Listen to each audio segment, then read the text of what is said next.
I'm Carl Montgomery. I've been farming in Eden in Jerome County, Idaho. And I'm Linda Montgomery, his wife, and we've been married 55 years. I grew up on the same farm that I've farmed for the 55 years plus. My grandfather bought that farm in about 1914, and the Montgomerys have farmed it since. I was born and raised in Jerome County, and I always said I would never marry a farmer. But he went to a Farm Bureau event, and that's how we connected. It was a county Farm Bureau banquet about 1968? Yeah, probably, well, yeah, 68, right out of college. We didn't meet at the banquet. There was a flyer for the singles group, and she was part of the group that organized that singles group. And so when I went to their first meeting, that's when we first became acquainted. I was working for the Jerome County School District, and there was probably 25 of us that were single. And those days, you didn't go anyplace alone. And so we formed this group. We went bowling, dancing, plays, movies, and then we just kind of connected. And then I went to work for Carlin Gold in Newmont Gold in Nevada, and he came down to see us a couple of times, and we came back and got married. Our farm has been in the family for about 110 years. I think I first drove a tractor when I was about 4 years old, and it just progressed from there. As I got older, Dad had more jobs for me to do, and I loved doing it. And over the years, I did more and more stuff. I was involved in 4-H. I showed Black Angus steers, as well as some crops sometimes, in an FFA.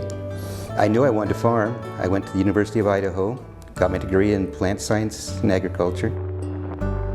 They were building I-84 through southern Idaho, and they wanted to build the freeway where it is now.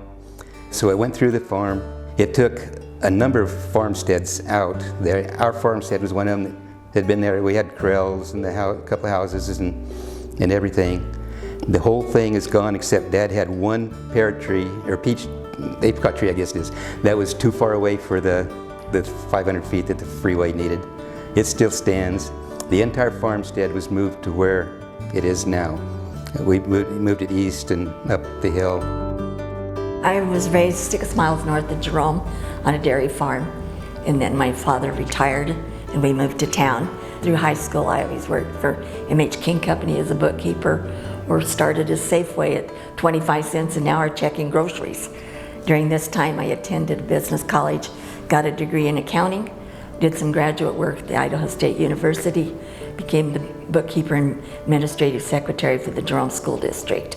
And then I volunteered for the Valley School District for 30 years as their PIO officer. I've been qualified as a professional volunteer because of the organizations that I've worked with. I have sat on South Central Public Health District for almost 35 years, longest one in the state of Idaho. And I also serve as a director at large of the National Association of Local Boards of Health. It's a good example for your children. By my volunteering with the schools and the different organizations, my children have been able to see what it is to give to others. We have a son, Ken, who is married to Darcy Fremmer.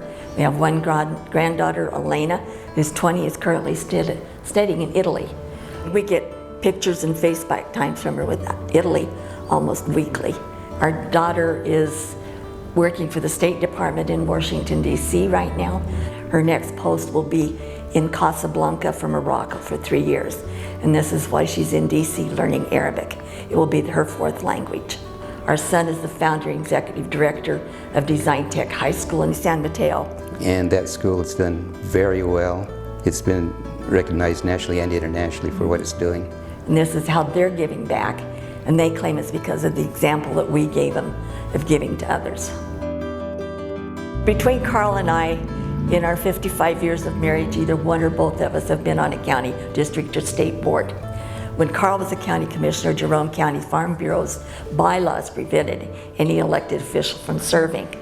So he stepped down as president, and about 2 years later, I became county president for Jerome County. It was the first time a woman had ever been selected into that position. And I remember Bill Brown has always asked me, well, what it's like different to be a county president and be a female. And my responses to him, there isn't a line at the break times, because I was the only female at county president meetings. After all these years, what do you admire and respect most about your partner in this adventure? You should go first so I know what to counter. What I admire most about Carl is ethics. He always takes the highest road. He's been an example of great pride for his children. His easygoingness, we're opposite personalities. I am a get it done person, let's do it now. He's the one that says, it'll work, this type of thing. So we kind of complement each other. We had a philosophy when we got married. He earns the money and I spending is what I do, but I am more efficient than he is and such. But he's never, if he ever gets mad, I'm not only leaving the state of Idaho, I'm leaving the country because it's gonna blow up. I've never seen him mad. With what she just said, I would say we complement each other very well. When she sees something needs to be done, it needs to be done, and it needs to be done right. And if I mess up a little bit, she makes sure I get it straightened out. There are a lot of things I would not have done. I probably wouldn't have done some of the things in Farm Bureau if it hadn't been for the fact that she says, you should do that. I think that'd be a good idea. It's just, it's a good relationship. Who gets the last word when you guys are...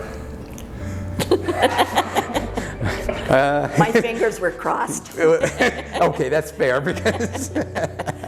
We usually come to a mutual agreement. My time in Farm Bureau has been very good for me, well, for a number of reasons. It expands my horizons. I understand more what's going on in other sectors of the agricultural community, which is important. And some of my positions gave me a chance to do some traveling with some, like the governor's trade missions and some of those things. And that gives you a better feel for not only what's going on in agriculture, but other cultures. It's been real good for me. I hope I've given back to the organization as well. Obviously, we've been involved in Farm Bureau for 50 years, and we've been in almost every facet of it. It's great appreciation for the fact that they recognize us for what we've done.